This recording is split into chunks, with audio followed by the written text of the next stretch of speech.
Découvrez un extrait exclusif de ce livre audio et profitez d'un essai gratuit sur Audible via le lien dans la description. 5 millions de chiffres d'affaires. Certains fils se seraient contentés de laisser cette société florissante continuer sur sa lancée, mais pas Justin. À 34 ans, quand je l'ai rencontré, il avait déjà doublé le chiffre d'affaires, qui venait de franchir la barre des 50 millions, et il se donnait comme objectif d'atteindre les 75 millions dans les 2 ans. Et pas en restant assis dans un bureau. Justin se faisait une fierté de connaître à fond la plupart des métiers du bâtiment, plomberie, électricité, plâtre, béton. Présent sur le terrain, il passait du temps avec ses ouvriers, se mêlait aux sous-traitants, premier sur le chantier, dernier à partir. Au début, cela faisait partie des choses qui m'avaient le plus séduite chez lui. Un homme, un vrai. Aussi à l'aise dans une salle de réunion lambrissée que sur un terrain de basket de rue, et qui prenait volontiers son calibre 357 préféré pour aller faire un carton sur le stand de tir. Dans les premiers temps de notre relation, il m'emmenait à son club. Il me prenait entre ses bras vigoureux, au creux de son corps plus grand et plus musclé, pour me montrer comment placer mes mains sur la crosse d'un calibre 22, une petite arme assez mignonne, comment prendre ma mire au bout du canon et mettre dans le mille. Les premières fois, j'ai complètement raté la cible parce que, même avec le casque, la détonation me faisait sursauter. Je tirais dans le sol où, avec beaucoup de chance, je touchais le bord inférieur de la cible en papier.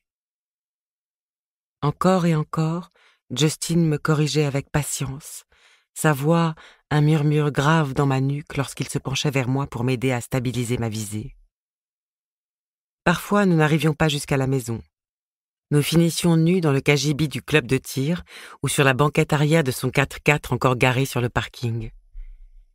Il enfonçait ses doigts dans mes hanches, me demandait d'aller plus vite, plus fort, et j'obéissais, affolé par l'odeur de poudre, le désir et une phénoménale sensation de puissance.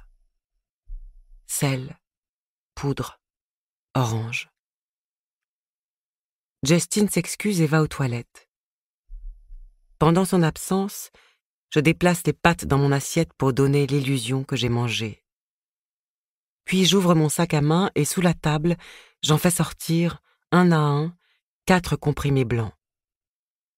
Je les avale d'un seul coup et je les fais descendre avec un demi-verre d'eau. Puis je reprends ma flûte et je m'arme de courage pour le clou de la soirée. Justin prend le volant pour les 5 minutes de trajet qui nous ramènent chez nous. Il a acheté cette maison de ville pratiquement le jour où nous avons eu confirmation que j'étais enceinte. Tout droit du cabinet médical à l'agence immobilière. Il m'a emmenée la visiter après avoir conclu un accord verbal, comme un chasseur de gros gibier qui exhiberait fièrement son trophée. J'aurais sans doute dû m'offusquer qu'il se montre aussi autoritaire. Au lieu de cela, j'ai parcouru 4 étages et demi de pièces au parquet somptueux, aux hauteurs sous plafond vertigineuses, aux moulures délicatement sculptées à la main, et j'en suis restée béate d'admiration. Voilà donc ce qu'on pouvait s'acheter avec 5 millions de dollars. Des pièces lumineuses et ensoleillées, un toit terrasse plein de charme, le tout au milieu d'un quartier aux maisons de grès rouge superbement restaurées, blotties les unes contre les autres comme des amies inséparables. La nôtre se trouvait dans Marlborough Street, une rue plantée d'arbres, près de Newbury Street, l'artère chic, et à un jet de pierre de Public Garden. Un secteur où les plus à plaindre roulent en sab, où les nounous parlent avec l'accent français, et où il faut inscrire son enfant à l'école privée dès la première semaine de grossesse. Justin m'a laissé carte blanche. Meubles, œuvres d'art, tentures, tapis.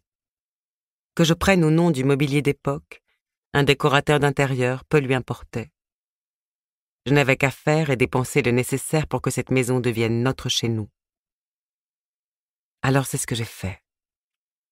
Comme dans cette fameuse scène de Pretty Woman, mais avec des peintres spécialistes des enduits, des décorateurs et des antiquaires, qui tous exerçaient leur art pendant que moi, alourdi par la grossesse, je passais d'un canapé à l'autre et que, d'un geste gracieux, je demandais un peu de ceci, une touche de cela. Franchement, je me suis bien amusée. Enfin, je mettais en œuvre dans la vraie vie mes talents artistiques. Non seulement j'étais capable de créer des bijoux en pâte d'argent, mais aussi de rénover une... Livre audio complet gratuit disponible en description de cette vidéo.